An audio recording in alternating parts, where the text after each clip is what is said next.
নিজেদের মাঠে ভারত ক্রিকেট দল অপ্রতিরোধ্য।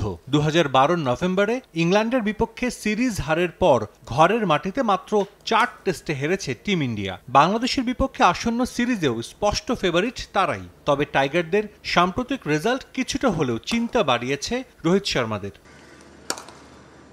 প্রথম টেস্টের ভেন্যু চেন্নাইয়ের এম.এ. চিদম্বরম স্টেডিয়াম, যেখানে শুরু থেকেই লাল কালো দুমাটির পিচেই অনুশীলন করেছিল কোহলি, বুমরা, অশ্বিনরা।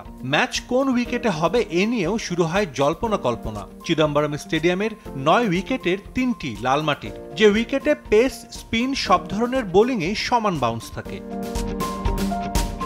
ভারতীয় গণমাধ্যম জানিয়েছে চিদম্বরমে প্রথম টেস্টের খেলা হবে লাল মাটির উইকেটেই, যেখানে কিছুটা বাউন্সও থাকবে। তবে চেন্নাইয়ের ভৌগোলিক অবস্থান ও আবহাওয়া বলছে 5 দিন পিচের পরিস্থিতি এক থাকবে না। পরের দিকে পিচে ফাটল ধরবে, স্পিনাররাও সুবিধা পাবে, সেই সঙ্গে রিভার্স সুইং পাবেন পেসাররাও। তাই দুদলের সম্ভাব্য একাদশ কেমন হবে, 3 পেসার থাকবে নাকি 3 স্পিনার, এ নিয়ে অনেকেরই আছে কৌতূহল। ভারত দলে 4 বোলার জসপ্রীত বুমরা, মোহাম্মদ সিরাজ, অশ্বিন ও জাদেজার জায়গা একাদশে মোটামুটি নিশ্চিত। আলোচনা পঞ্চম বোলার কে হবেন সেটা নিয়ে। স্কোয়াডে বাকি 4 বোলার থেকে একজনকে বেছে নিতে হবে গৌতম গম্ভীরকে, যেখানে আছেন অক্ষর প্যাটেল, কুলদীপ যাদব, আকাশদীপ ও যশ দয়াল। ভারত দলের কোচ হিসেবে টি-20 ও ওডিআই ক্রিকেটে অভিষেক হয়েছে গৌতম গম্ভীরের। তার কোচিংয়ে এটাই প্রথম টেস্ট, আর শুরুতেই কম্বিনেশন নিয়ে দ্বিধায় সাবেক এই ওপেনার।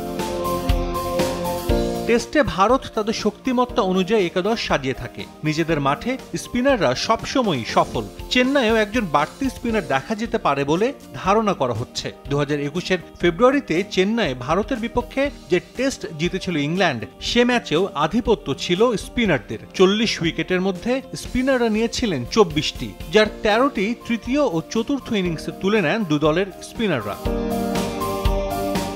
সবশেষ 3 পেসার নিয়ে ভারত মাঠে নেমেছিল 2019-এ কলকাতায় বাংলাদেশের বিপক্ষেই। সেই সিরিজে টাইগারদের 40 উইকেটের মাত্র 5টি তুলেছিল স্পিনাররা।